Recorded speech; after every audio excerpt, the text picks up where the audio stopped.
پښتون ژغورنې غورځنګ مشر منځور پښتون نیول شوی دی.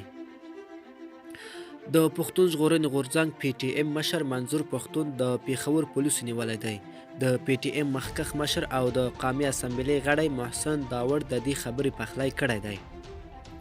محسن داوړ د منځور پښتون د نیولو په اړوند ټویټ کړی او ویلي دي منځور پښتون تېره شپه د پېښور په تحکال کې نیول شوی دی.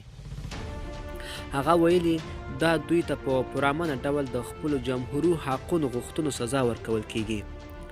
محسن داوړ د منځور پښتون د خوشي کولو غوښتنه کړې او ویلي دي دغه ډول ګامونه به دوی د حوصلې ماتې نه کړي او نور به یې هم پیاوړي کړي.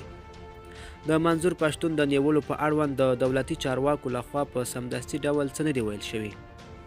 د پی ټی ایم مشر منځور پښتون په داسې حال کې نیول شوی دی چې 2 ورځې وړاندې د پاکستان د دفاع وزیر پرویز خټک د پی ټی ایم سره د مذاکراتو کولو خبره کړې وه. خټک ویلي د قبایلي سیمو سره تعلق لرونکي خلک د ملک سره مینه نه لري ځکه د تحریک انصاف حکومت د پی ټی ایم جایز غوښتنې مني او زیاته کړې وه وزیر اعظم عمران خان غواړي چې ټولې مسلې د مذاکراتو د لارې هوارې شي.